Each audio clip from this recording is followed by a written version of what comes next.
uma noite abençoada para todos nós, nessa noite de quarta-feira. Que o Senhor venha falar conosco, uma vez mais, através da sua palavra. Eu peço que você curta o vídeo e se inscreva caso não seja inscrito aqui no canal. E se quiser saber mais sobre os projetos, o projeto de aconselhamento e mentoria, o projeto Pão da Vida, que é um grupo de estudo bíblico, e o projeto Meu Deserto sobre restauração, só mandar uma mensagem para o WhatsApp aqui embaixo e eu te retorno com mais informações.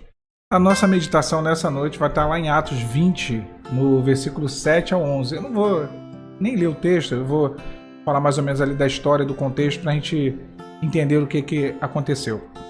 Paulo estava realizando a sua terceira viagem missionária nesse contexto. E ele tinha muita coisa para fazer, porém pouco tempo, né? Ele tinha que levar a mensagem às igrejas e ali estabelecer a doutrina que a ele foi entregue, né, para que ele pudesse repassar essa doutrina. Era o início, ali, os fundamentos da igreja. Então ele viaja de Filipos para Troade, a fim de estabelecer ali na Macedônia, né, juntamente com um grupo de irmãos, de estabelecer ali uma base doutrinária para aqueles que estavam naquele lugar, né, para aqueles dali daquela localidade. E naquele momento havia uma ceia, havia uma festa espiritual. Era um momento de muita alegria, as pessoas tinham vindo de longe para poder ali congregar, comungar. Então havia uma festa espiritual e Paulo ali era o pregador da noite, né? Mas não era o nome dele que estava no outdoor, era o nome de Jesus mesmo. Ele estava falando daquilo que ele, de graça ele aprendeu e de graça ele estava ensinando e falando daquilo que ele tinha vivido a partir da experiência dele no caminho de Damasco.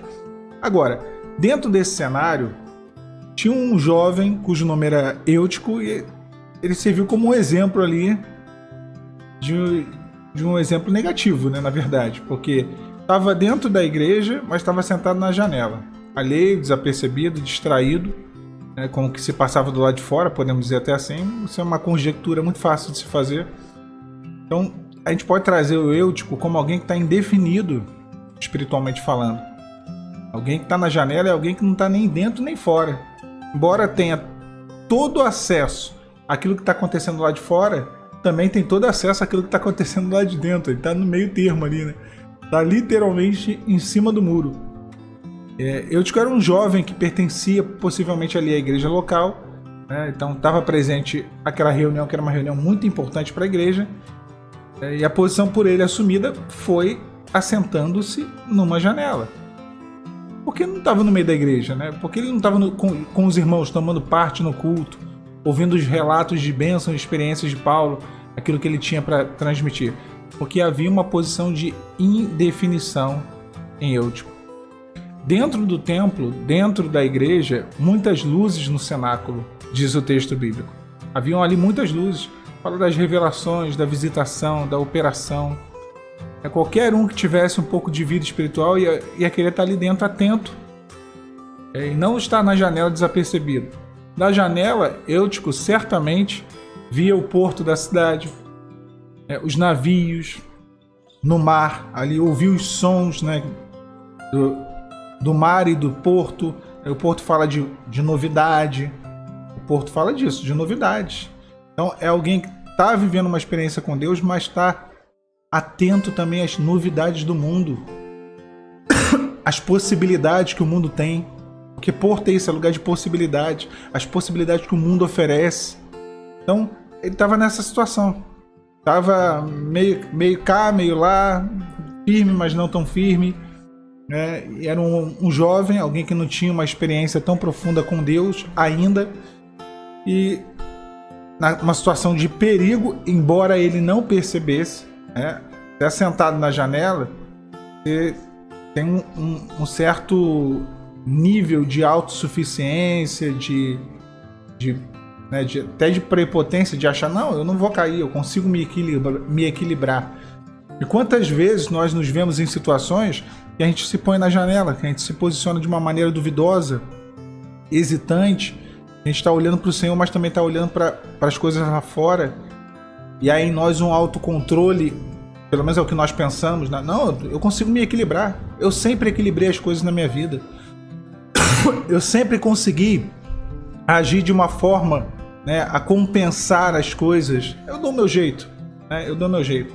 Só que naquele dia, talvez Eutico, que tivesse muito acostumado a se assentar na janela, acabou caindo, né? Caiu do terceiro andar do prédio onde estava sendo realizado o culto. Isso acontece muito, muito mesmo nas nossas vidas. Muito. Nós não nos situamos quanto ao perigo. Há em nós um sono, porque a palavra fala que Paulo pregou e demorou na sua mensagem.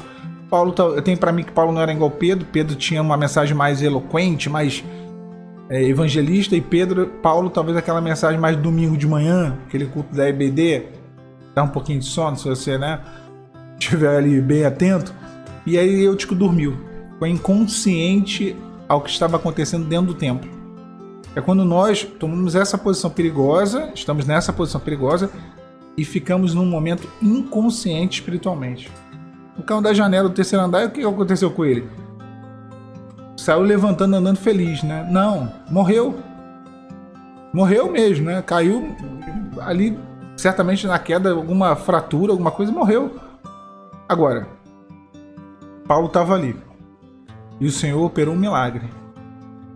Bem, a gente pensa assim, morreu, tá morto, né? Quem mandou ser tão indiferente, tão indefinido, né? Quem mandou ser tão inconstante? Talvez dissessem isso. Quantas vezes disseram isso para nós? Agora é só enterrá-lo. Mas Paulo foi até o lugar onde ele estava. A palavra fala que ele desceu até o jovem. Ele foi onde Eutico estava caído. Quantas vezes Deus vai até o lugar da nossa queda? Ele sabe onde nós falhamos. Ele sabe como falhamos. Às vezes ninguém sabe, mas o Senhor sabe. Ele desce, ele nos visita, ele vai até onde estávamos caídos.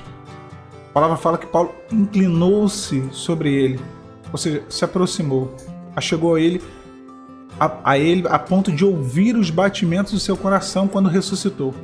É quando Deus se inclina para nós, sabe o que se passa dentro do nosso coração. É um Deus de perto. Então Paulo abençoou, foi a última ação de Paulo.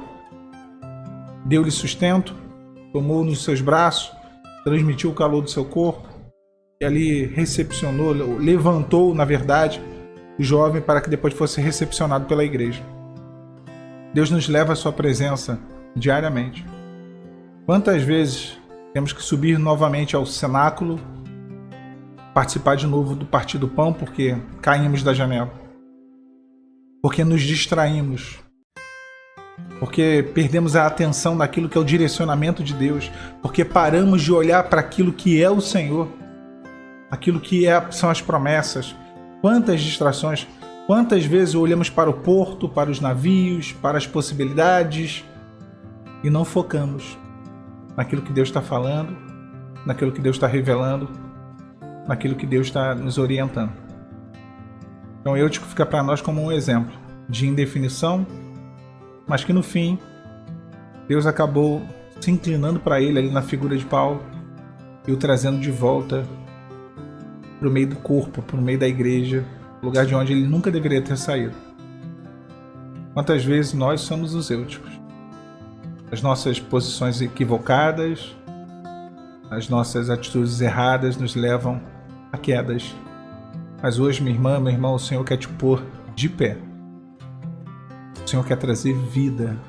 E Ele está dissipando toda a morte, toda a destruição, colocando de pé firme, definido, na presença dEle. Tá bom? O Senhor te abençoe nessa noite de quarta-feira. Seja uma noite de bênçãos e de paz. A paz, Senhor Jesus.